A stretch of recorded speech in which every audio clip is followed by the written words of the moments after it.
Hey everyone, Sycra here, and today I am joined by Bob Meatbag, Cynics, Sam, Alpaki, Flavia, and our special guest today is Echo Nix. And I don't have my camera software is not working, so luckily you don't have to see my face today. But I wanted to start with the image that the viewers made last time on the stream. So there's a link in the chat thing where you can join like a Magma Studio thing. And last time they made this one. Wonder what they'll make this time. Interesting. And then... what else? We had a emoji challenge last time on the Discord, so these are some of the emoji that were made. Very good. Very excellent. And what else? We have this by Nick made this amazing marmot animation. I wanted to feature it because it's really nice. Yeah. Thank you very much. You're welcome. That's Nick, by the way. He's our special guest. Hello. Special. I don't know. Okay. So I think that's it for like the taking care of housekeeping. Is that what they call it?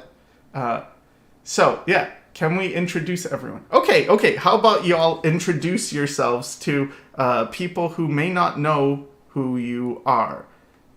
And tell us what your starting class is. Okay, and tell us if you were making a character in like an MMO or a D&D or something like that, what your starting class, your default go-to class is for yourself. You start, Sycra. Yeah, you said. So... hi guys, my name is Sycra Yasan. I'm old and I would like to be a rogue because I like the weapons and stuff, but I don't actually enjoy the gameplay style. I prefer sniping from a safe distance and being a mage type. Alright. I mean, that checks. Okay. Yeah. I mean, I'll continue on with that because Alright. Much like you. Well, who are you, first of all? We don't even know who you are. Who's this guy? The DPS support. Whatever. I always pick the class that's just the biggest, stupidest glass cannon, where I'm just like, I just want to do big number because I'm a dumb kid. And yeah, I just like to be the useless one that's like not really an essential part of the party, but just like makes things have bigger numbers and just adds some kind of stupid thing. And stress out the healers because they have to protect you. Yes. Yeah, okay. Exactly. I understand. I'm just like the rogue with 0 HP at all times. Okay. Alright, who's next? Bob. What are you? What are you? Oh, What's me? your class? Okay. Well, as an introduction, I am a meatbag whose name is Bob. So hello, everybody. What would I pick? Dang, I guess I'd try to be an assassin type. I love the idea of just like sneaking into some place and then just like murdering everybody and stealing everything, and then That's nobody a rogue knows what type. happened. Yeah, that's a rogue. Yeah. You're a rogue. Okay, that's a rogue. We're all rogue. It's just a party of 3 rogues so far. Okay, I know what's gonna change this up. Flavia, what type do you like being? What class? Oh, and also, who are you? Hi, I am Flavia, and it depends, because usually my first thing is whatever class has the crowd control involved. So in WoW, at first that used to be a rogue, but then I found a bunch of other classes that had interesting forms of crowd control. So if there's something that does no damage, or like whatever, if there's some damage involved, that's fine. It could be a healer, it could be anything, but if there's strategy involved and annoying other people, that's what I'm gonna play. A night elf mohawk. So yeah, that's a very annoying type to deal with for PvP players. This is still a completely dysfunctional party. I love it. Okay. Okay, Sam. No, I would beg to differ. I think I make a lot of parties functional that shouldn't be functional. That is true. When you say mob control, are you gonna be tanking anything or what? Yes. So in WoW, I made my rogue into a tank build that could actually. Oh, tank okay. Well, bosses. there we go. Okay, we got a tank. We got a rogue tank. Okay. Yeah. Okay, Sam. Now we just What need would a you rogue be? healer. Or what is your I was default? never really into video games, but I played League of Legends, and there was every time it was the AD carry. So I guess the assassin part is on me as well. And yeah, I'm Sam. I'm drawing girls, and I just hang around in the Discord server from time to time. So yeah, that's me. Okay. Alpaki, what is your go-to if you have one? My go-to is usually like I play Bard or Archer in most games. There are a couple games I found where there's even just you sit around and dance in the back lines and don't do anything, and I find that very enjoyable. It's very fun. All right. Cool. All right, we got Nick. a merry band of. Nick, what is yours if you have one? I would always go for sorcerer, similar class cannon. Okay, Just kind of going an in extremely full functional guns. team of glass cannons. We are yes, we are the perfect. We are the perfect team of like 12-year-olds, that play video games, and everyone just wants to have the sniper rifle. I don't want the sniper rifle. Okay, except Flavia. Flavia wants the sniper rifle, but only if they get to also tank with it. Yeah. Hit people with a baby rattle or something. That is my preferred playstyle. Cool. All right. Tells me a lot about everyone. So moving on to our main topic of the day, we're going to talk about predictions and where we think art is going. The direction of how AI has influenced things, and generally, what we think society is heading towards. I think that was it, right? That was the topic. Yeah, basically. Okay. Yeah. Okay, basically. And if you want to change it or add anything, feel free. So yeah, who wants to start? Anyone have ideas on where we're all going with the future? Well, I thought you had a good or you had things you wanted to say about what you think the near-term future of AI art will be in the next year or so, right? I did. Okay, so I kind of. I'm not sure. That's the biggest thing. Is I'm really not sure. D Moon says, "Ugh." Is everyone tired already? Time for depression. Oh no, it's because it's gonna be depressing. He says. Yeah, I don't know. I think we are in for a depressing time. Kind of. I kind of agree because I tried using Stable Diffusion and I see how useful it is, but using it did make me depressed. But I also got depressed using Blender, so it's not necessary. Like, people use Blender and they're not depressed and they're just fine. So I think it really depends on your temperament, on how you like to make things. I think in terms of careers and things, yeah, it's getting kind of crazy with like what can be done. I don't know, but I feel like it is better for artists to learn this stuff, like learn how to use AI, even if it's just something, so you can know your enemy, so you can kind of like understand what can it do, what can't it do. And I think something that is not to be underestimated is how, when you've been drawing for a long time, you develop taste. You learn to see appealing shapes. You can carry that with you and sort of create better art, even if it does start with AI. But I think that's all I was gonna say. Okay, Cynics, what did I miss anything? What is it left? Well, okay, maybe. Okay. I mean, because we can kind of trace this in a couple ways. Obviously, it takes a moment to get into the conversation. We're kind of like trying to jump back into conversations that we've been having a little bit, so it's kind of awkward too. We're just trying to get everyone to get to a spot. But basically, there's a handful of things going on in here because there is an aspect of inevitability toward the current situation of I don't know, the way AI things are going, whether we choose to like it or not. There will be some aspect of it.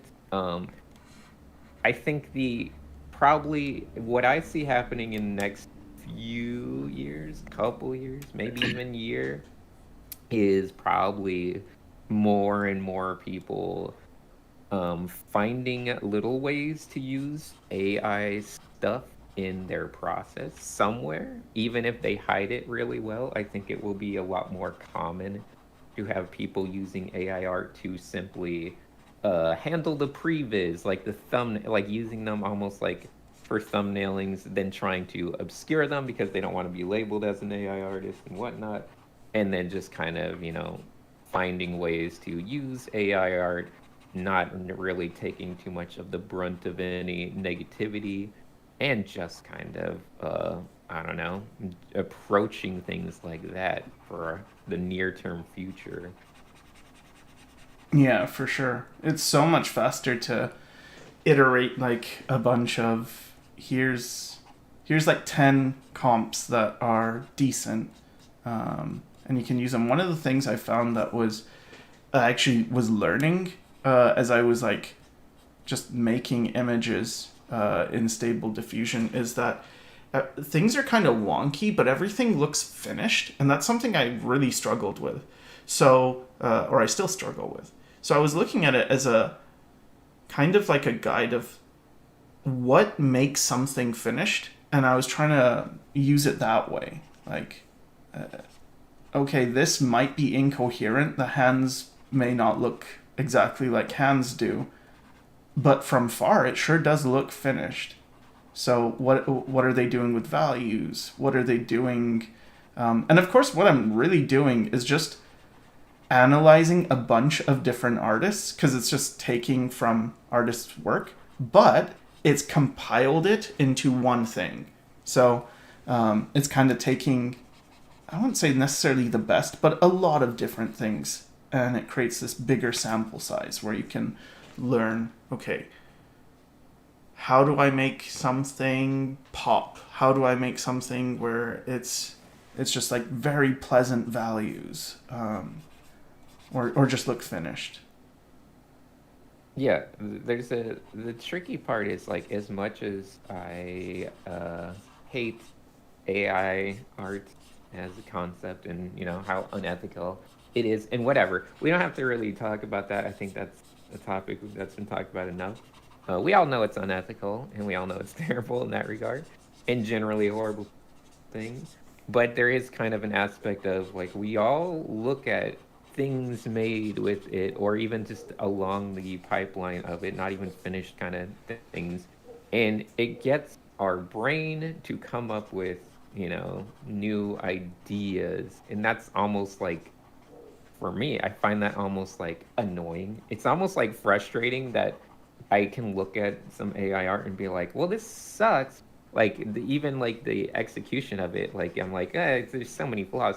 But like, it bugs me because it gives me ideas for new things to do, and that's, I think, the the frustrating part a little bit, is because I can't deny that like when I look at some of them, I get like ideas, I get like new things because it's distilling down the whole art world into just random little pieces and chunks. It's kind of putting it all in a little blender milkshake, and then like but you're still getting an aspect of like, well, it's taking all this stuff and giving me inspiration from it, and that's almost, it's not something you can really deny. It's just there. I think we all looked at AI art as to some extent and seen like at least like glimmers of like new ideas that we have for things we want to try in our art. Yep. I've said this before, but I think if AI art, like in general, if it wasn't AI and there was like, let's say 15 years ago, someone was just posting that on their whatever, Twitter, I don't know what was around back then, but let's say Twitter. I think Twitter was around. They would be an artist I would follow. I would be like, well, they kind of do janky stuff sometimes, but I like most of it. Like, I would still be like, well, I got to study this artist. They're really good. So I don't know. I don't. Some people think it's like cynics. I think you have a more negative view of the work it produces than I do, because I'm kind of like, I don't know. Some of it I just really like, and I tend to like generic stuff though. So like, if they just do here's a pretty girl, I feel like that's cool. I like that. That's cool. I think what's been my thought consistently since we first started looking at the AI stuff is, how are we going to shift our priorities from just being saturated with pretty stuff? Because this has happened before, where before it was just painters getting so good at realism and pretty things and rendering and just exposing the general audience to a deluge of cool stuff, pretty stuff, exquisite stuff, where the mind just started seeking novelty. The collective mind started seeking novelty, so they went all the way into the abstract stuff. Because I think we're gonna get tired as a society of it's just pretty. So my question to you is this. This has already kind of happened in music, especially pop music, where things have been dumbed down. Like drummers are gone pretty much. It's like drum machines and stuff. But it's been this way for a long time now. So why do you think art would be different than music? I don't think it would be different from music, because I don't think of it as art when I say this. I think of society as people, so that's including people who aren't artists.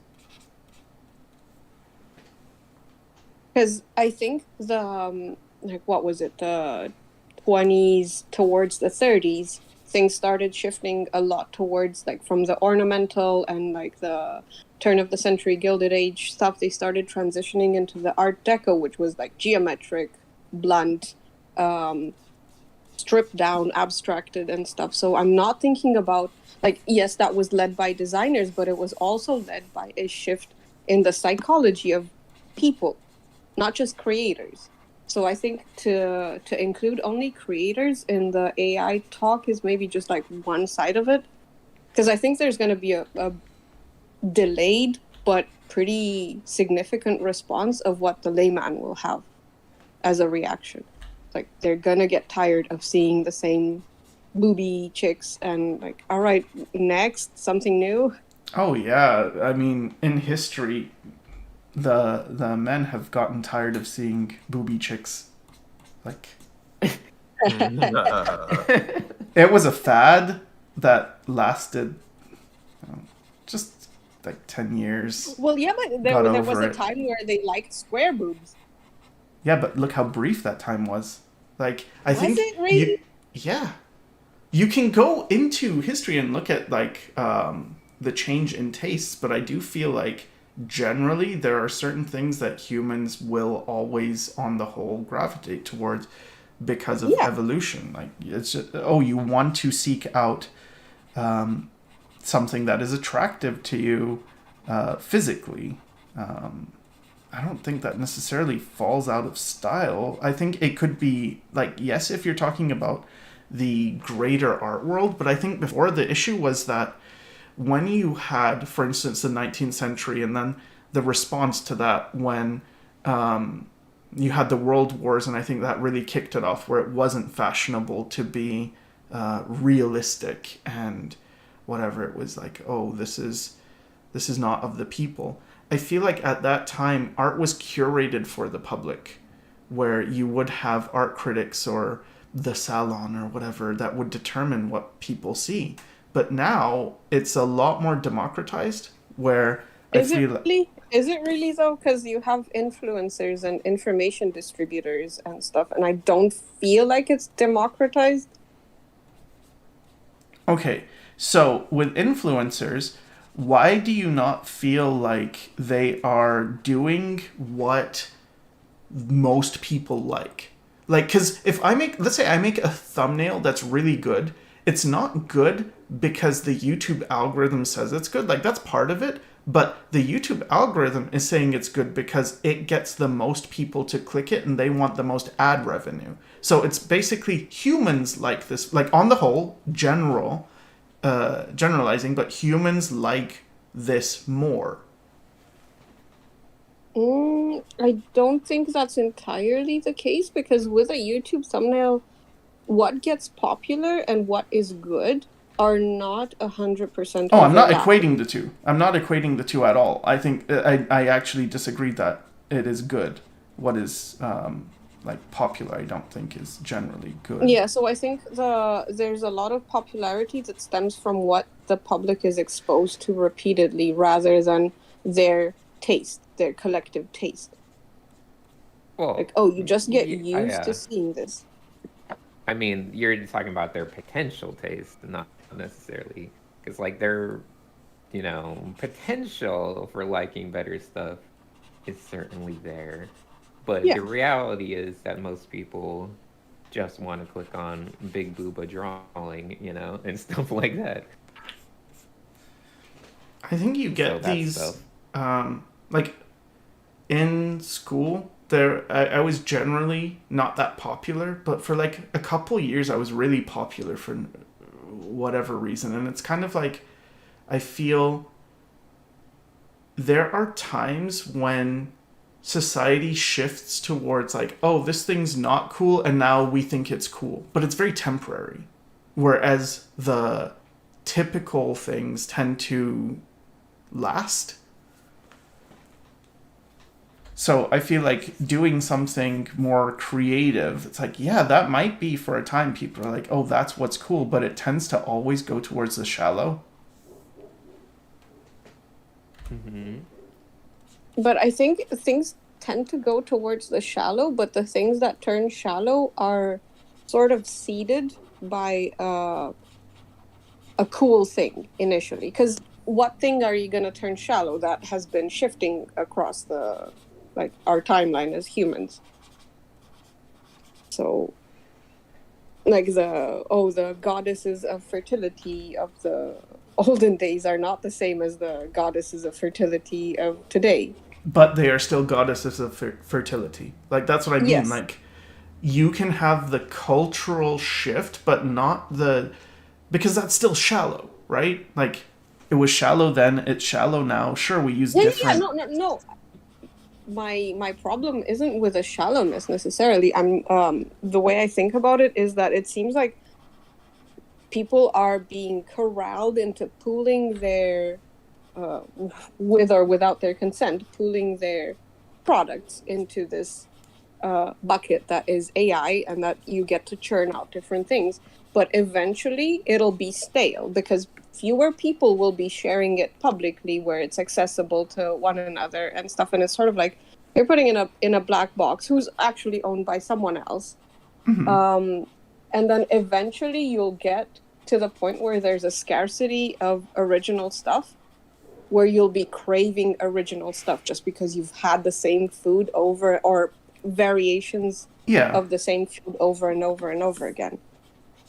Yeah, I think that's also bound to happen. What do you think about the fact that now AI art is not copyrightable, and basically anyone can use it. It's just you have to like modify it enough. Is that it? Is that how I don't know, I haven't kept up with it. Yeah, that's how it It's is. Yeah, Like basically, the law is currently that like if it doesn't have a sufficient hand of an art or have a human hand in it, then it can't be copyrighted. and like you could make a Which is game with AI art, but if you wrote it, your writing can be copyrighted, but the art itself cannot be. Oh wow. I see. Yeah, yeah. I feel like this whole issue of copyright is such this isn't talked about enough, or I guess maybe it is, but it's not public enough, because there should be a consensus within society of what do we do with this, and there's not enough, I don't know, public discussion. Well, yeah, which is how we can kind of get to the more, I guess, the pick up where some of what we left off with was in our conversations, which was just like what do we want as art? Like what's the point of art and what do we want from it? And is it valuable to just say that making better and more aesthetic art is a goal for art? Or should that even be the goal of art? I think that's more like a product. If you're looking at art like a product and yourself as a peddler, then more and better is like, if you think of it as supply and demand, then sure. But if you think about it as expression, then better is a non-issue, really. It's like, well, are you getting better at expressing the things that you feel, and how much will it last you, this bank of knowledge of past up until the present day, to, I don't know, remix and adjust, and I don't know. There's I think I don't know, I feel like as someone who looks at student work over the years and stuff, there's definitely a heightening of the level of expectation of quality just across the board when it comes to art, like some people might argue or disagree, but I would say that in general, artistry as just a general feeling is like highest it's ever been in many regards. The level of expectation placed on artists is higher than it's ever been. The expectation for the quality of the art, the highest it's ever been. I don't think it's the highest it's only ever gonna keep been, going though. up with the. I don't What's think that? it's higher than late 19th century. Honestly, like when you Yeah, had yeah, people who that's- were doing like multiple figure historical paintings with killer landscapes, like really great drawn figures. I don't know. I think it's very, very high, though. I think it's the highest it's been in like 100 years.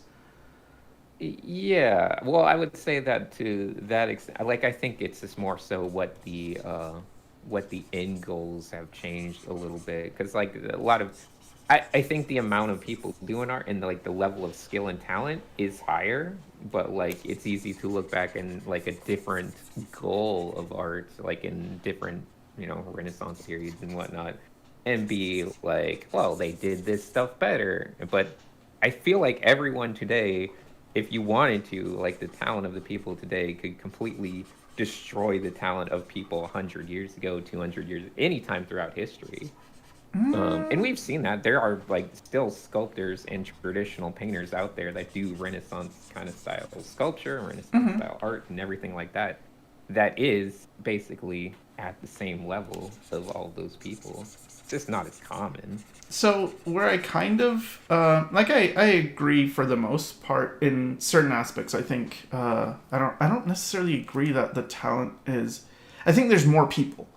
So there are more people now that have access to art, and therefore, just in terms of a numbers game, they must be more talented. But when I think about, for instance, Norman Rockwell, and if he makes when he made illustrations, how much effort he put into the story, in the planning, in like, because it was traditional, because he knew I'm going to be painting this, there's so much more thinking that has to go into it. There was so much more ideation. Whereas what I think now we have the skill without the conceptual element being an integral part of it. And so the idea is not considered essential to the skill. Whereas before it was, because you could say, okay, well, this Vermeer is here, but there's also an artist who can do this like beautiful digital art that looks really realistic too. It's like, yes, but you're not considering that the Vermeer also has a bunch of political commentary, that it has like symbols in it, that like there was so much more thinking, I feel, that was expected.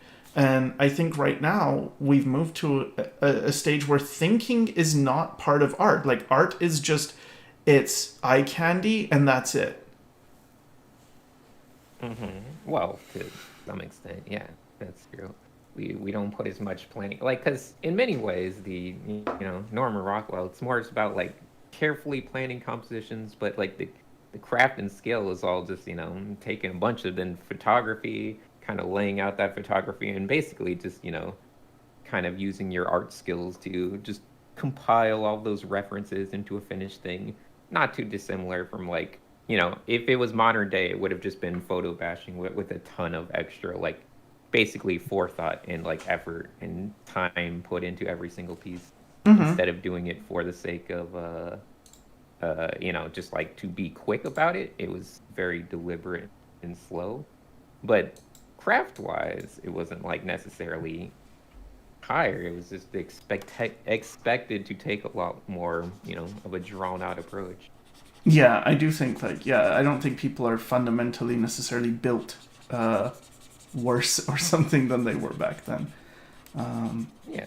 If anything, we know more than, we definitely know more about art and visuals and science of light and color than we did back then.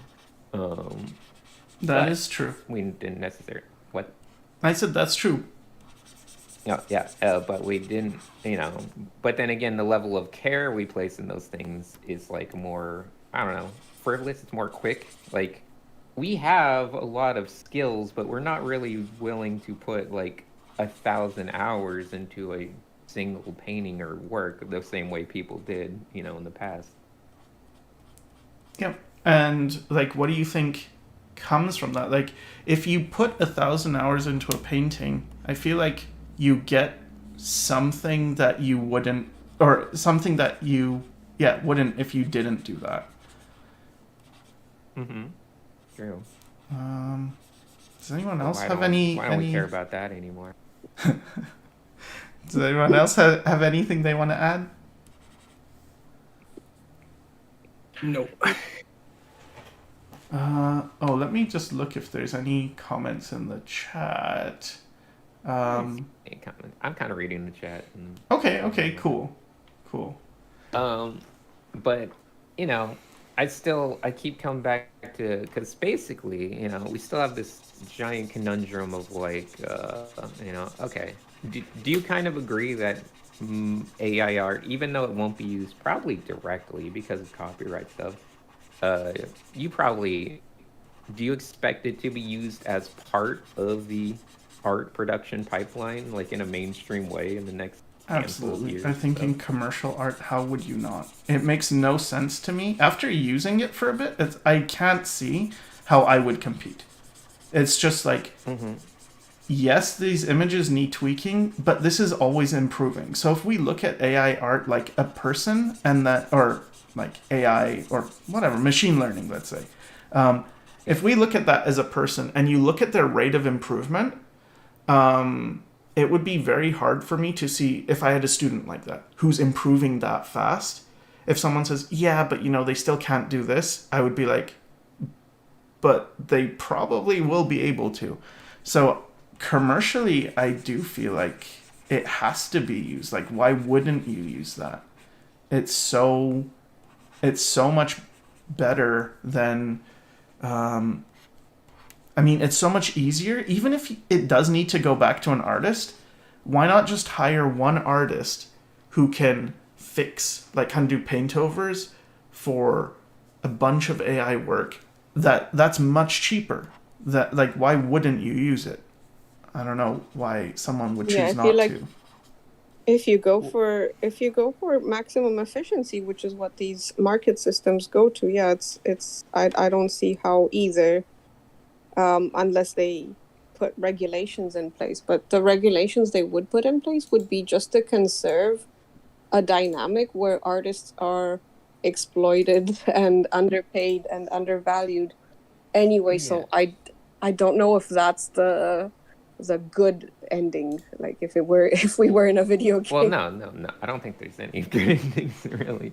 Um, but then I guess the question that I was going toward with that, because like yeah, we both I think we acknowledge that like you, regardless on if you participate, you will feel the pressure of it, you know, like to see people doing stuff that's better and whatnot, and whatever. It will become used, I think, is what we can assume safely, regardless of everything.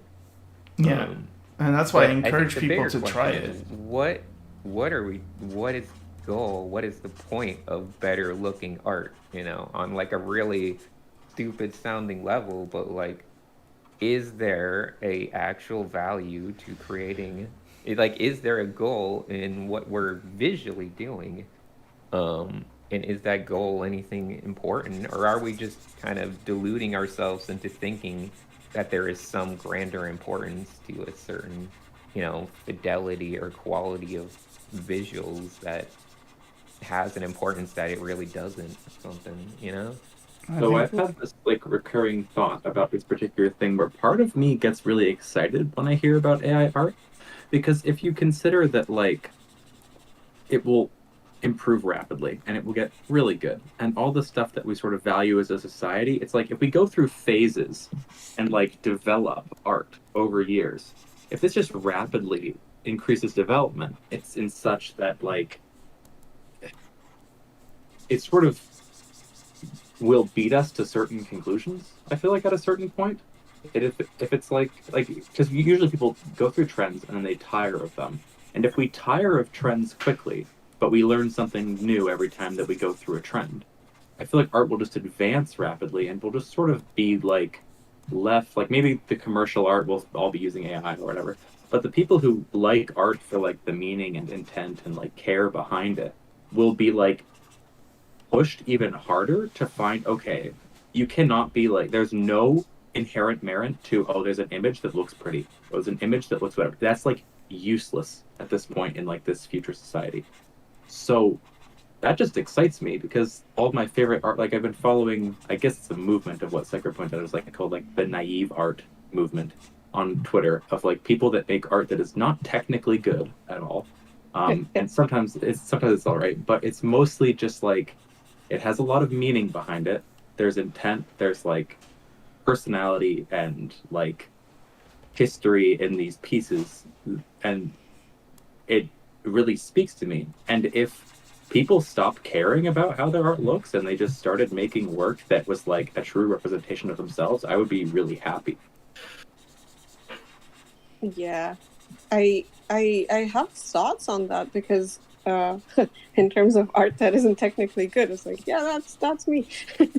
But in terms of, if you're thinking about artists as people as well, outside of, I don't know, some universal basic income scenario, they still need to make a living. So if you're just thinking about time as a finite resource in an artist's life, however much time they will have to devote to being able to express themselves better is going to be limited if they have to work a non-art job, because, well, AI art is just the way to go commercially. The availability of it is too high, the efficiency is too high to pass up on for companies. So in terms of how difficult it would be for an artist to get good enough at expressing themselves, I think it would get much, much harder. Yeah, I think you're What gonna. do you think? Oh, go ahead.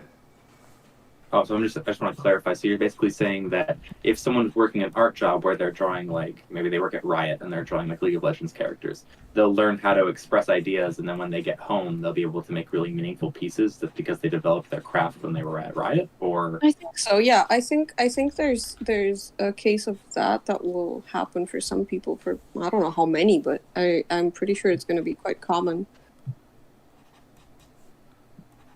but do you really learn to develop? You learn to develop like appeal, and you learn to develop maybe storytelling, but does that entirely translate to like deep connected personal expression? Like, does that really?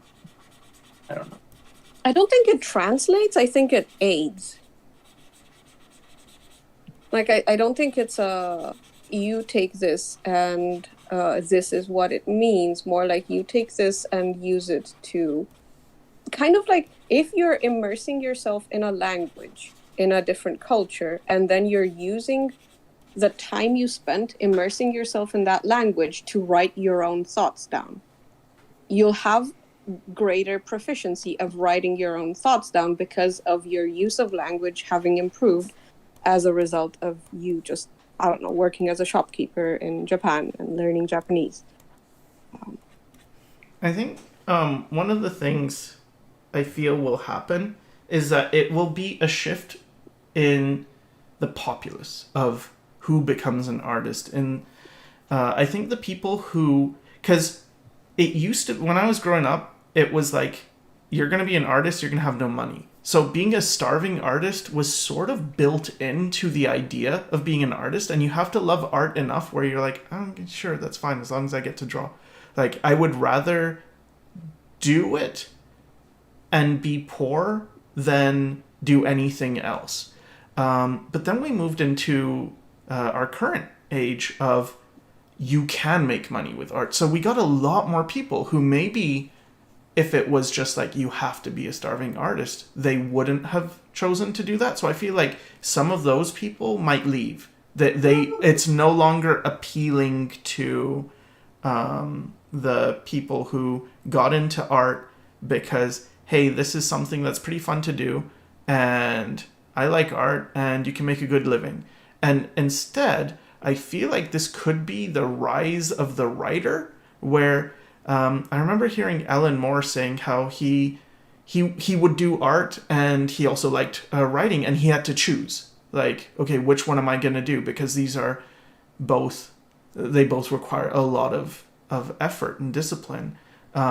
And now I feel like the writer doesn't necessarily have to make that choice of, do I choose to do this or that? It's more, I can do both. I can be a writer and, without having to invest all my time into learning the craft of art, create works where my ideas get to be expressed visually.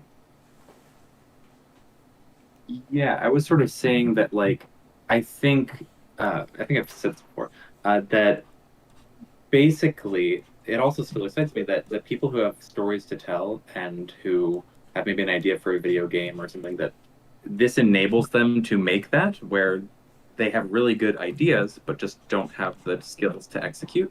Mm-hmm. They now have something that has the skills to execute, and they can just take their good ideas, and you'll get more and more like I'm excited for the indie game scene once people don't have to spend as much time like learning art just so that they can make a decent looking indie game, right? Mm-hmm.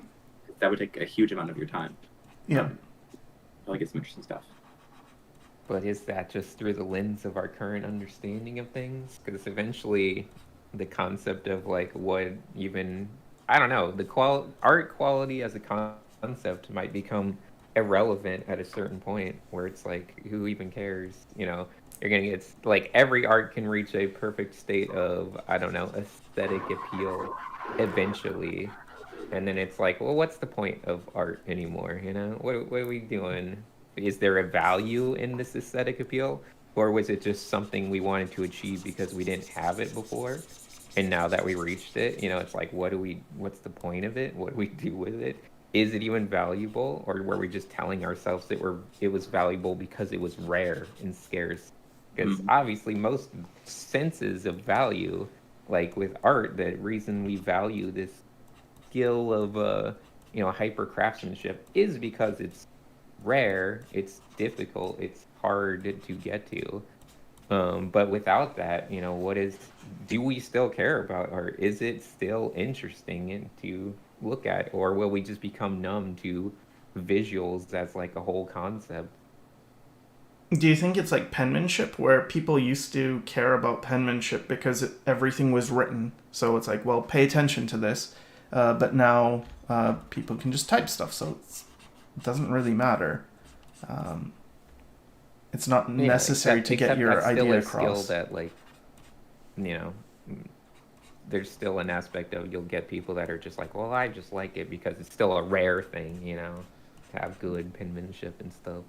So but if would we- art becomes a point where it's like there's literally no sense of rarity in the upper quality of how far it can go, that'll, where it's just standardized, maybe give AI art concepts, if everyone was all in on it, give it like 5 years or something.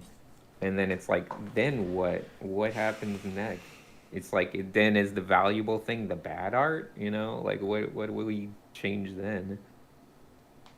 I feel like we can get new comedy, at least with people like stand-up comedians who are like, don't you hate it when you give your AI machine a prompt and it puts something you never even put in there? I don't remember asking for an 8-fingered frog. And I would.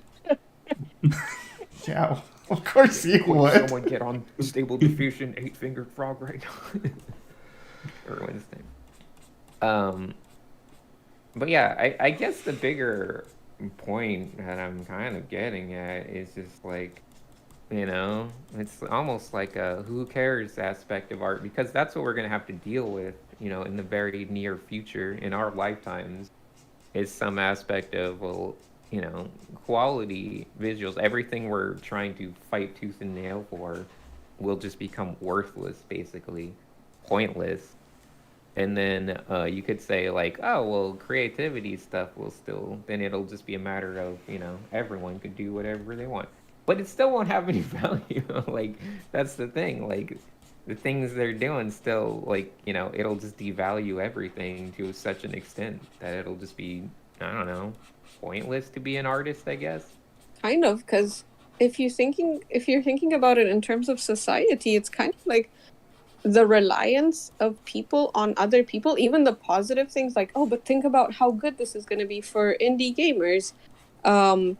Like Alpaki was saying, it's going to be good for indie gamers and as individuals, but in terms of human connections and people working with other people, it's going to be worse. Yeah, Because I mean, and we could say it'll be good for indie gamers, but like, then you could theoretically make an AI that churns out like 1,000 indie games of Haven't like they? Hollow I Knight thought they quality had. in a single day, and I then it's thought like, they well, had. then what? What are we looking for now? Yeah, because I think there's going to be also, again, time as a finite resource and attention as a finite resource, where how many indie games are you going to play as one person if they're just overwhelming you on the thing? And how are you going to, I think there's this paralysis of choice. Like every time I tried the AI stuff, it felt like shopping, but shopping in the sense that I discovered when I came to Canada, where there are it seems like endless aisles of things that are kind of like a little bit different, but not too much, but they're all comprised of remixes of the same, like salt, sugar, fat, and whatever. And it's like, yes, but there are so many, and I get so tired in the supermarkets. And it gave me the exact same feeling when I was like looking through images turned out by AI. It's just like, oh, I don't want to do this. It's not rewarding. It doesn't feel good. Yeah, I mean, I gave you the comparison before, but I'll just give it for the sake of chat and everything. We're basically we got to go back to my favorite game, Ragnarok Online, when I was younger. we've been dealing with a server of, Ragnarok Online where everyone's kind of fighting tooth and nail to get a level, to get equipment. The drop rates are super low and everything.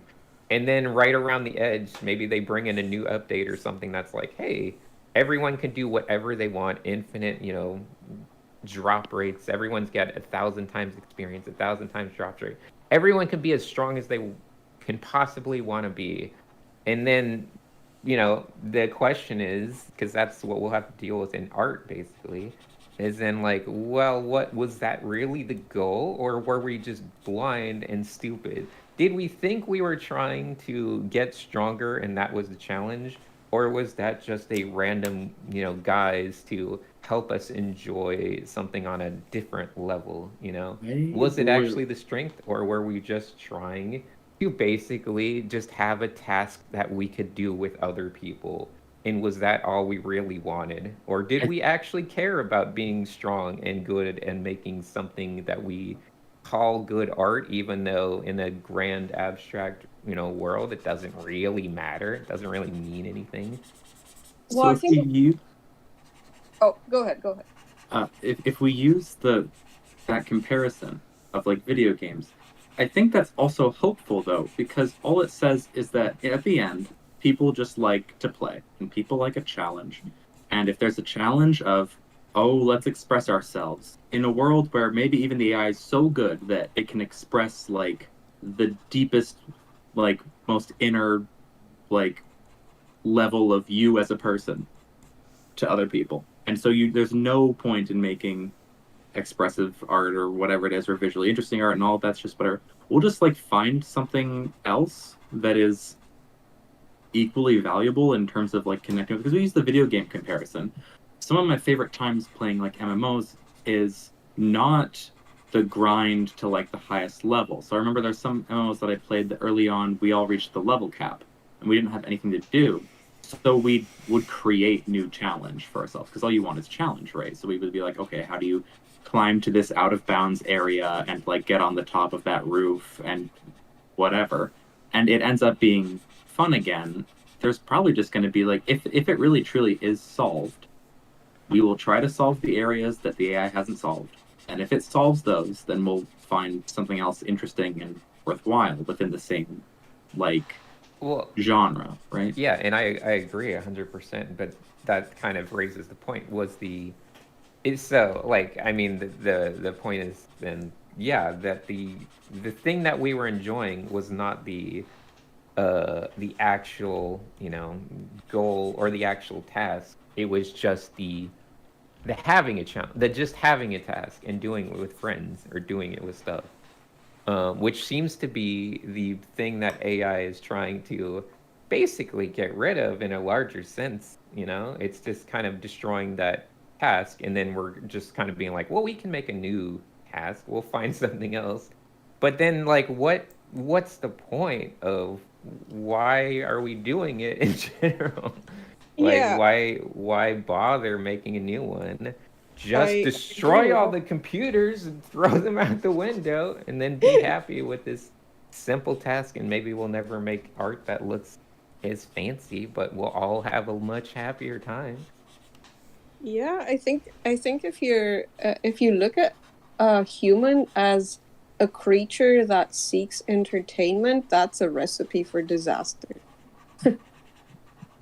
We seek, I think we seek busyness. I think. Yeah, we seek busyness, but even play, it's got a function within a creature's life. It's like learning and whatever, but play without purpose. Because I think that's the biggest loss right now. It's the loss of purpose. Are you Yes, talking about but Gucci? why? Someone's struggling with the Abyss level 12, apparently. I don't know what you're talking about. Never heard of it. I don't know that game. Anyway, go ahead. Sorry for the interruption. Oh, I forgot what I was saying. Play without purpose. Oh yeah, I think the biggest loss that we have right now is purpose. Like pretty much what Cynics was saying, but also like, yes, why are we drawing? What do we want? Like, why are we expressing? And if we're expressing, what do we need from other people? Because right now, what I'm seeing is like, we just need their attention. It's not directed. It's not necessarily understanding or connection. It's like attention, attention, attention. We need their time. But how much time is there to go around?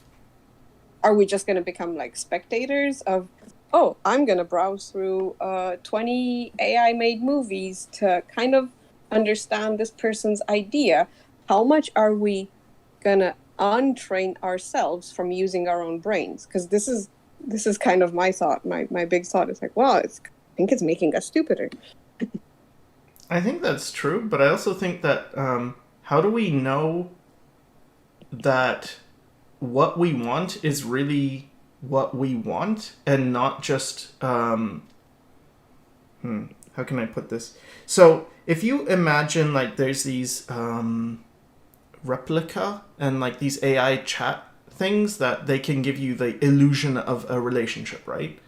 So there's a human need to desire connection, but if that connection is artificial, does it really, like, some people might say, oh, but that's not a real relationship, but maybe it doesn't have to be real. Maybe it just has to trick your brain. Like, there's like those birds where they're attracted to red stripes, but you can paint red stripes on a popsicle stick and they'll be attracted to the popsicle stick more than the other birds because their brain is just being hacked in a way.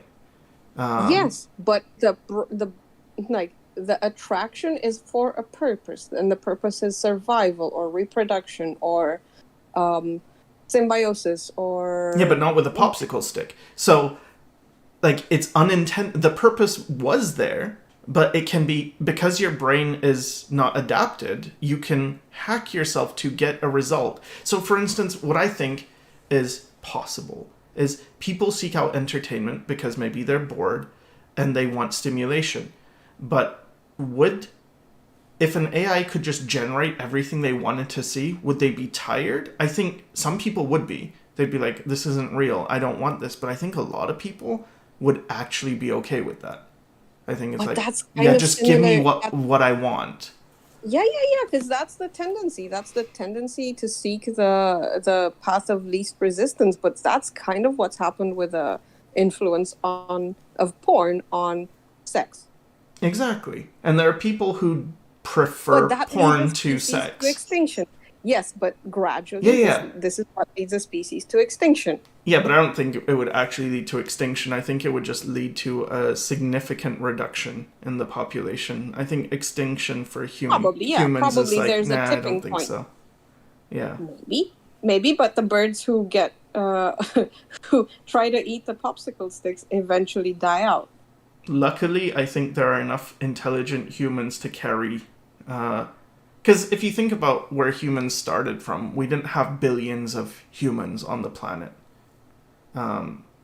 So Yeah, but do you think it's actually just because intelligent humans is it's a nice thought, but I don't think it's just intelligence. I think the way it not just intelligence. I think there will be people who are just bored, or maybe it'll be like the Amish inherit the earth.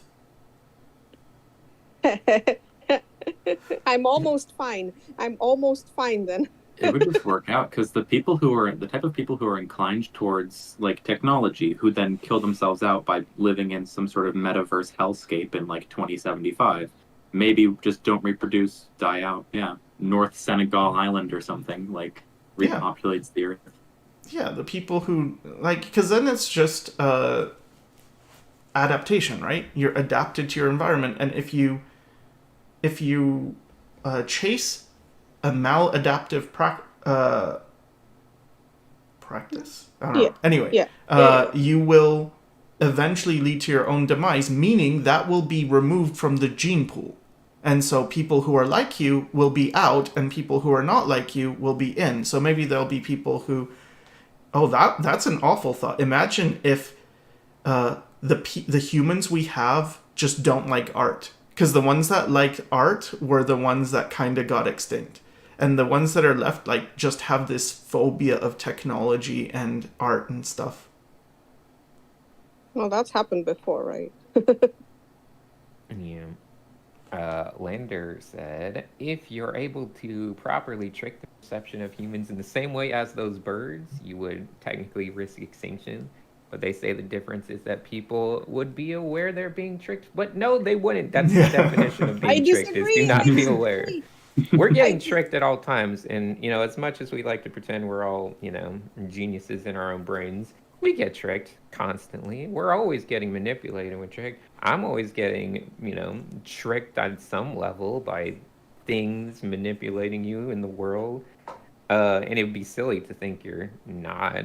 I mean, the idea of knowing you're being tricked is basically antithetical to the word being tricked. Yeah. So, But I think some people are okay with being tricked. I think it's like, hey, this is not good. This is not fair. This is not in your benefit. And they'll still do dailies. They'll still, like, grind Fish for artifacts. pages. And it's...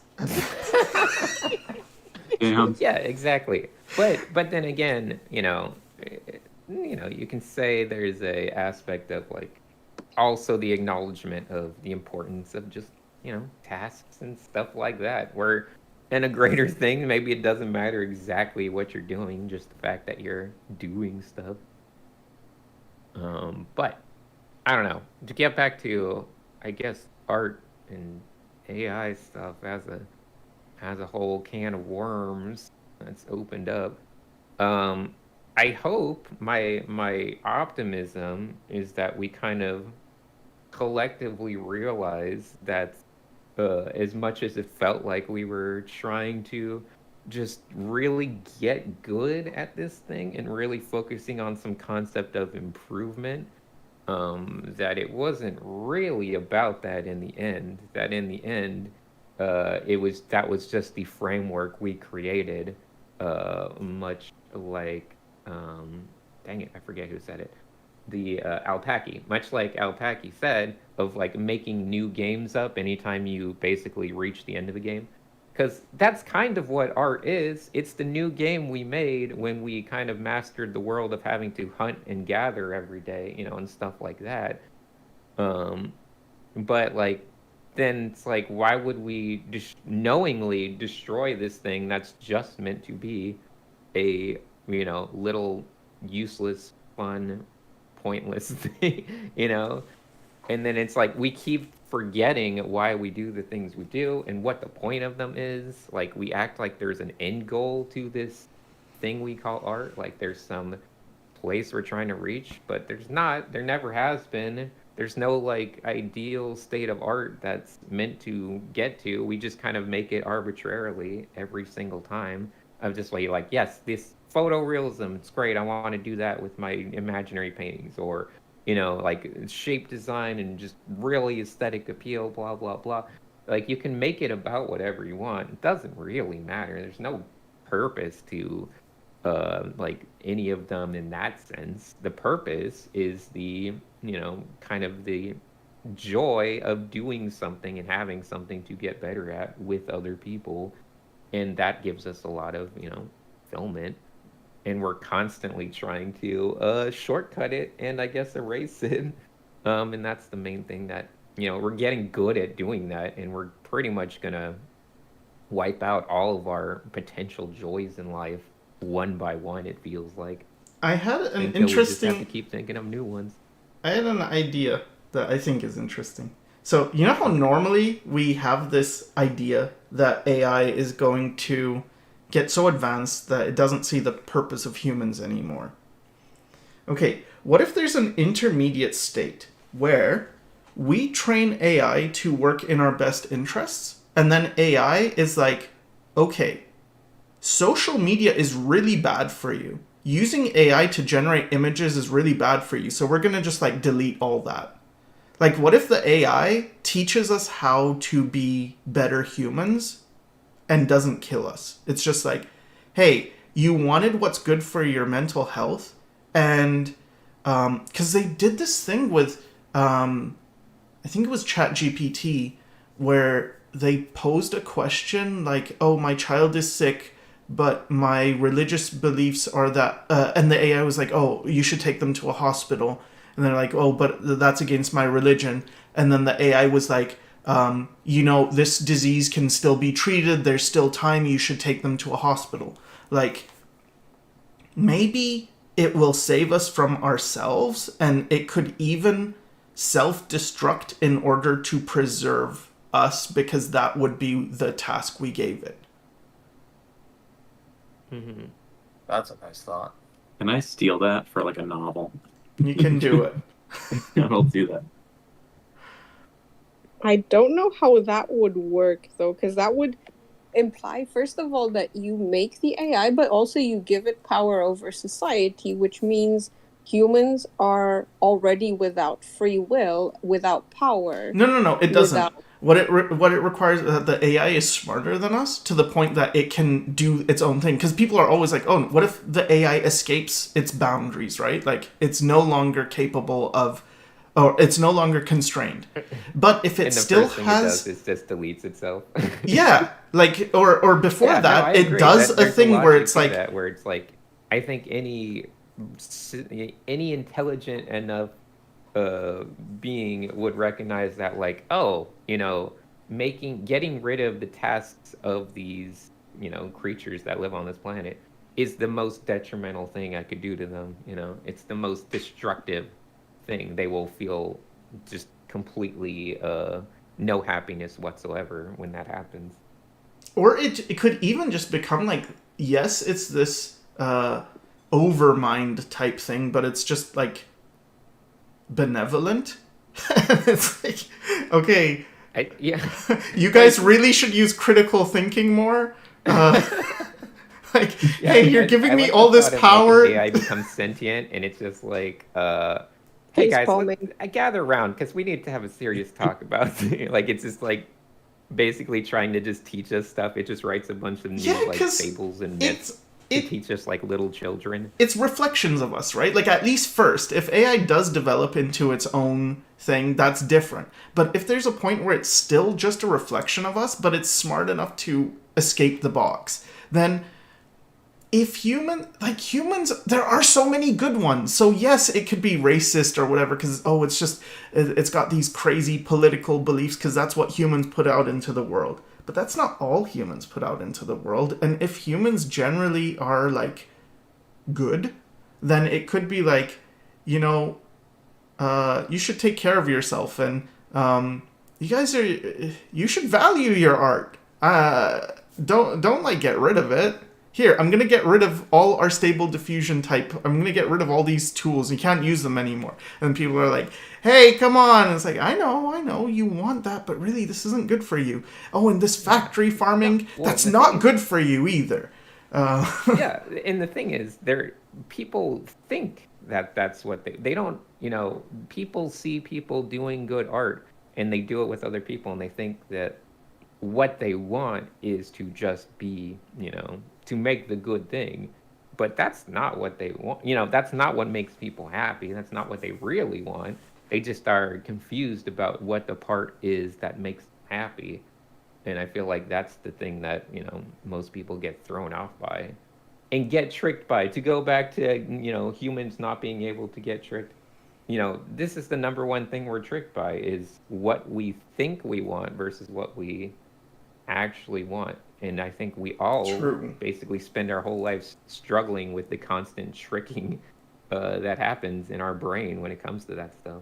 And sometimes we think we want something, but it's like, well, that's kind of just what society told you wanted, and you realize, like, oh, wait, I never actually liked this. D-Moon says, that's implying if it cares about your feelings less than objective things like health. I think mental health is objective. I just think it's, you would want... Okay. Like, okay, if you have a pet, right? And your pet's depressed, you're not going to be like, oh, well, it looks fine, because no, it's I don't know if it's just considered psychosomatic, but the effects of depression manifest physically as well. So if it tries to take care of your physical health, it would have to take care of your mental health, including your feelings.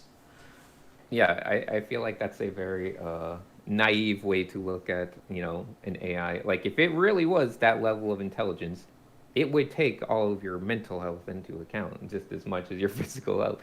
Like it wouldn't not understand that if it really was this great, amazing intelligence. It wouldn't be dumber than us at things like empathy and stuff. It would still understand those things. It would just treat us like we're a hamster and it wants to take care of us, and it's like, oh, it's nice, it's cute when you. I mean, it wouldn't really care, but if what we have programmed it to, like our prime directive, is take care of humans, like do no harm, and if that does override everything else, then maybe there's a hopeful future. I mean, hopeful, because I don't know that it's hopeful for people to just obey the overlord, even if they have your best interest in heart. But I don't know. Yeah. Someone asked if there's a decline in enrollment in skill-based art schools like Art Center due to AI. I mean, there probably will be, and that's not a bad thing. I think there should be. I think they're extremely overpriced and foolish for what you're getting out of them. Because all you really want to get out of them, once again, to go back to what we think we want versus what we probably do want, is just a little bit of social interaction and enjoyment of a certain craft with other people, at its core. You don't have to pay $50,000 a year to get that. You can just get that in a cheaper way at a better place. Mr. President Geek says, how do you overcome frustration when drawing? By drawing. Well, no, this is the same thing, though. This is like, what do you think it's because, once again, the thing you think you want is maybe a little bit different than what you actually want. And once again, I think it makes you a little bit more frustrated than you need to be. Because all you have to really do is just not care about where you're going with it. Just learn to enjoy it as a activity. Instead of necessarily looking for something. Like practical level. Like yesterday I got really pissed off at like some drawings I was making and like wasn't working. And it got to the point where I was like just scribbling on the page and like erasing and scribbling and erasing. And I just like took a break from it and did something else, and then like when I came back I was still frustrated. So I just like tried to set up an environment where I would be patient. So I was like, I sat down, I like meditated for a minute, I like tried to calm down, I like put on certain like music and like sound effects and like just sat there and thought for a bit, and then I drew, and then I was like patient with myself, and then it came out nice. That's good. Yeah. That sounds very healthy. I should learn how to do that.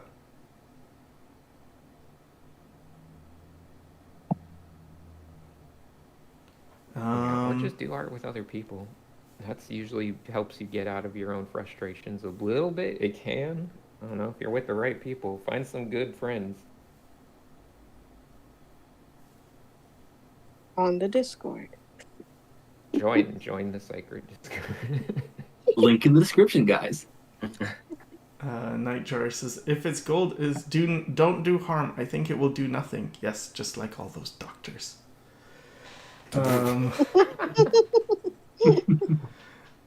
Who made the clown in the back, asks Lloyd Coogis. It's awesome. Who done it? Who did that? Who done it? Bob. Who left the chocolates on the seat? Who did that? Was it Bob Meatbag? I bet it was Bob Meatbag. I don't know always this Bob doing Meatbag. I have no affiliation with him. Get him!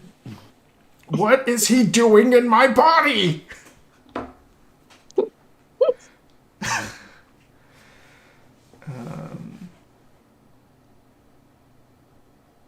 Aya says, I'd argue art has nothing to do with skill. Skill is merely a tool to create art. Yeah, I mean, skill is just a thing that we get to, it's all, it's just a thing that we get to imaginarily associate, so we have a feeling of progression when we do it with our friends. For you, it seems like doing it with your friends keeps coming up as part of like a fundamental aspect of art. Everything's community based. There's no point in anything if it's not community oriented. Oh no! It looks like we have disagreement that's gonna come up. No, you think you have a disagreement. I don't think it is a disagreement. I will say I've found it's a lot easier to like be consistent and driven in art when there are people around me to like inspire me and stuff and like hang out with and talk like my frustrations through with. It definitely I've been way more productive the more active that I get with other artists. I think that depends on whether or not you're extroverted or introverted. That's Yeah, probably because true. it's the opposite for me. Oh, And it also depends on what type of art you're trying to create. There's art where it's community based, and then there's art where it's self-reflective and almost healing. Um, Oftentimes, I found that some of the most intimate and the deepest kind of art I create are when I'm alone, and when I can really just sort of reflect. And there's also the type of art that I don't tend to share. So there's a psychological aspect to art as well. It's not just about like, sharing and impressing. It's also about exploring who you are. Yeah, because I feel like if I was on a desert island, I would still create art, even if no one saw it. Yeah. Going back to AI, I think something that needs to come up is that as technology advances and as the better AI gets, people once again they're going to have to redefine what art means to them. Is it something that they do for a job? Is it something they do for status, or is it something that? Because for myself, as young, as old, as long as I can remember, I've been drawing. I've been drawing on walls since I was a kid. I've been drawing for as long as I can remember. That's something that's innately in me. It's not gonna disappear if AI just completely takes over. Art is a part of me, and that's something I'm always going to be doing.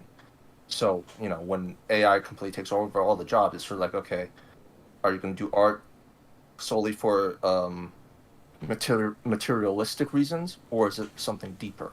And I think that's something that people are going to have to find out for themselves.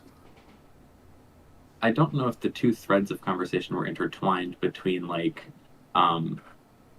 personal reflective art and community, but it almost seemed like there was a like comparison made where the things that are I think you can have a community where you make very deep personally reflective art though too at the same time. But it's going to depend on the person. Yeah, it depends on the person. It's just different for like different people. Yeah, but Yeah, I just don't think it's a prerequisite to have community with art. I feel like that's a Let me rephrase that a little bit. It's not like okay, it's not necessarily the community thing, but it's the aspect of I guess the journey of it, whatever you want to say, the doing it being more important than the product of it. I guess is what I was trying to talk about with community, but that can be individual, that can be with people or not with people, but in that regard, there's still no emphasis on any particular end goal or any kind of concept like that. Yeah. I don't know, because sometimes I think if I could just come up with ideas and then my ideas were instantly realized without me having to put in the effort of doing them, then I can just go on to the next idea. Like, I don't have to get stuck in this, I need to get good so I can convey what's in my head. I can just kind of convey new things. But that means that you'll have horizontal development rather than vertical development as well. Yeah, in a sense, but I would have vertical development when it comes to idea generation because if I have only enough life to create 10 good works, let's say, if I could, then that's how much practice I have of creating those 10 great works, or whatever. But if I can generate extremely quickly, it's like, yeah, you lose something, but you gain something else. It's not to say there is no situation where you don't lose something. It's to say, well, in everything, it's a push and a pull. So you will lose this, but gain that. So is it not conceivable that what you gain might be more precious than what you lose, or more interesting than what you lose? I mean, to me, what you described still sounds like a zero-sum, outcome where it's like you're just changing the scope of things, but how would that be any different, than if you can make thousands of projects, then something else would be the thing that becomes the project, It would just change the I mean, it could get more ambitious, but yeah, I don't know. I'm not like, I feel like with all these things, I have no. I can't predict the future, so I don't know. It just seems like. What? You can't? Something No. I'm interested in Have you is, been taking it as if I could? I'm sorry for all those losing lottery numbers. I've been reading a lot of Chicken Bones lately, and I got a pretty good idea of where we're going with things. Where are we going? And- Where are we heading? What's your prediction? But in reality, like this future, I feel like past, future, whatever. The thing that I've come to feel like makes the most sense or whatever is that usually everything, we keep complicating things and just going down different levels, but like most of the proper answers to questions and things we have are usually come from just simplifying, just going back the other way. And just really just hyper simplifying everything into like, well, why art? What art? What's the point of this? What's the point of that? What's the point of that? And I don't think those answers ever come from, trying to take it into a further realm. Interesting. Stalker says, why do you think our cave-dwelling ancestors went into dangerous caves where they could easily die just to fill the walls with drawings of animals? Or they What? could easily die. Weren't caves the thing they went to not die? Yeah. Yeah, I saw. Yeah, it's protection against the elements. What led them to do what they did? Oh wait, but there were some. Okay, there was one example though I saw recently. It was on like Reddit or something where you had to swim down to like a tunnel that was like you had to hold your breath for like 3 minutes or something, or 4 minutes just to swim into this like underwater cave that had an air pocket where someone drew something. So maybe they saw that and they're asking why someone would go through that life-threatening thing. Was the water there back then? I think it was deep enough that it would have been. But why do they go on top of Mount Everest just to leave their trash there or their signatures? Or because I think it's more of a I've been here. Well, yeah, there's also the aspect of why do we draw 1,000, faces or hands to make better faces or hands? Or why do people do graffiti on like the train cars? Yeah, sometimes they literally write "I've been here." Yeah. I'm not sure if this is the same thing as what everybody's talking about, but there's this rock that was there's like somebody carved in this big piece of rock, and I think it was ancient Greek, and then it basically said so and so lifted this rock. Oh. Yeah, I guess it's just like seeking. There was a reason for me to exist. I think that's also a part of art, sort of this immortalizing yourself, leaving some kind of, I existed, this is what I did, these were my thoughts, you can now see my tastes, whether you want to or not. It's like, here, I existed. Yes. Somehow proof of existence makes existence valuable. Yeah, because otherwise you have to have kids and stuff. Okay.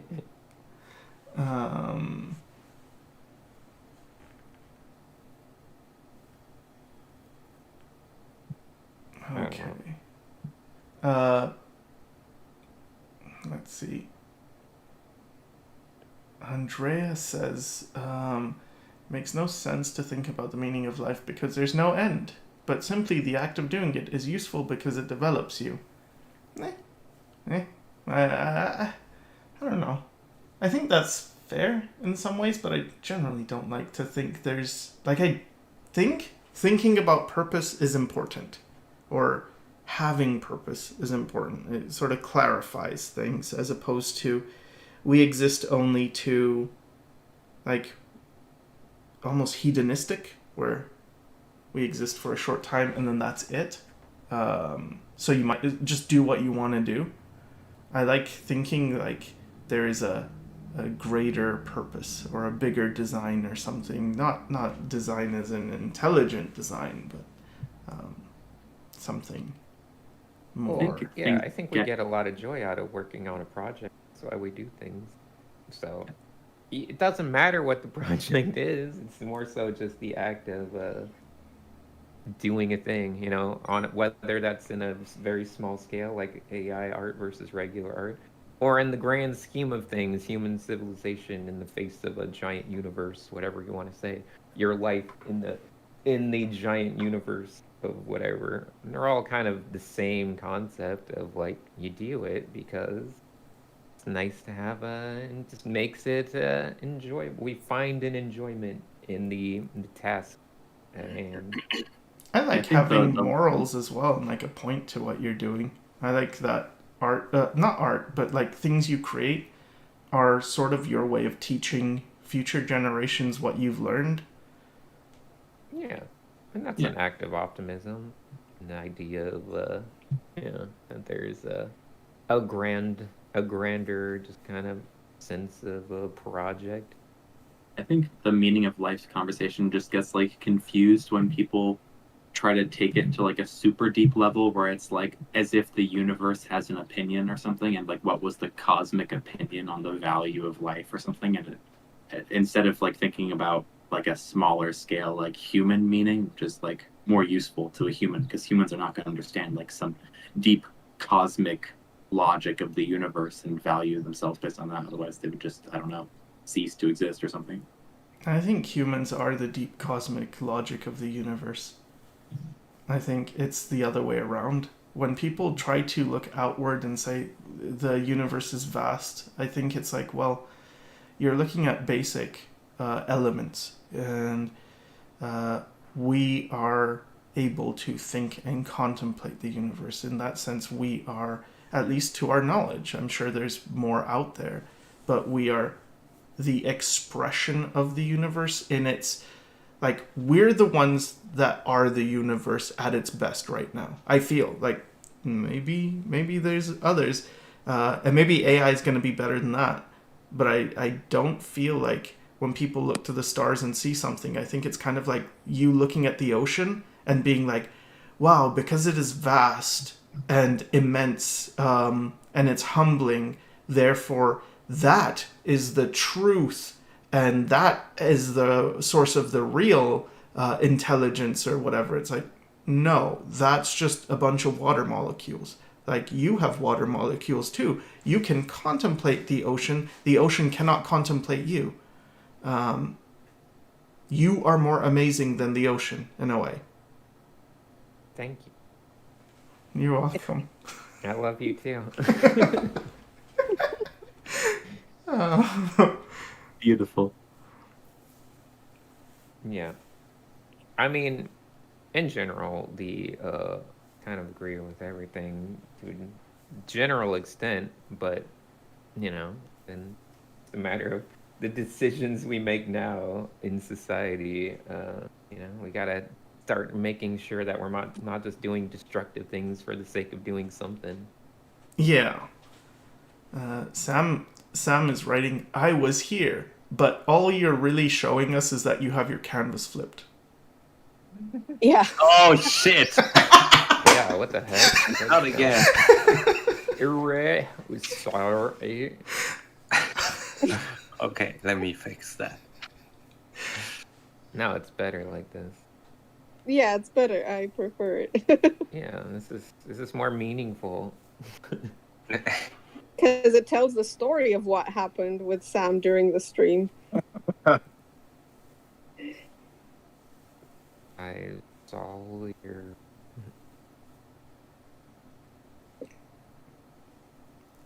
Okay. All right. Do we have any closing thoughts? I feel like Nick said so much today. Yeah. Yeah. And He was just hogging it the entire time. but it was good. Couldn't get a word in. I do have one thing I wanted to say, was that just looking at the AI stuff that's coming out now, it's kind of shown to me that the stuff that does well is the stuff that has a story or a person behind it that people can have a relationship with. And I think currently AI hasn't got the story or the big personalities yet, but it will do. And I think more optimistically that it will find its place amongst other art forms that have the stories and the people. It has a story. you know, Final Fantasy VII as Balenciaga. That's the story. Yeah, I think that's a. I wonder if like the I was looking at like Unreal Engine stuff, and just if that's combined with AI, how could it just make a game for you personalized, and then you just play that? Yeah, that's definitely a future that I think the basically the highest echelons of tech people want, because then it's just full. You can just automate someone's life to just whatever, I remember catered content, and therefore, theoretically infinite It'd be view so hard to time, relate to people. infinite though. screen time. it would be hard to relate to people, but you wouldn't have to. It would be like the holodeck in Star Trek. I always wondered, like, wait, why isn't everybody just not constantly on the holodeck? Because that's where I'd be. Like, well, Well, here's the meta thing, is that they are on the holodeck. In episode 1, technically they all got trapped in the holodeck, and the whole series is just them in the holodeck, but they never realized it. but it was just Riker and Data. Yeah, it was just Riker in the holodeck. That's why he's sleeping with so many aliens, like in every episode, because the whole thing was just, it's all in his head. He just went into the holodeck testing room, like right when they were constructing the Enterprise, and he never left. He's been in there for 1,000 years now, just sleeping with as many aliens as he could. Okay. So, that's On it that note. for yeah, that's it for this stream.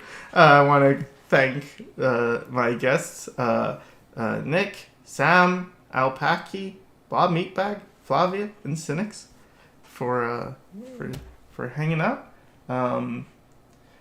I am looking at the viewer magma, and it's really cool, but I'm sort of hesitant to put it on screen because there is a semi-nude figure, and YouTube is very annoying with this stuff. So it's like, if I just like show this, is this gonna be bad? But whatever. So I won't. But it's cool. All right, and thanks to everyone who could join us live, and for the people who are looking or watching this later on. Hope you're having a great day, and don't get too depressed, I would say. No, Yeah. there's always joy. Like let's take back Alpakis as our main takeaway from everything. That no matter what happens in the world, joy and fun will find a way, the same way that he found fun in doing stuff in, I don't know, what game, Alpaki? I'm too embarrassed to say that's off record. Dang it. Okay, in Roblox. Let's just say Fortnite. Okay, no, it's not that bad. Tell us. I played a lot of Adventure Quest, the kid There in we like Dragon go. Fable. Get him, chat. Nerd.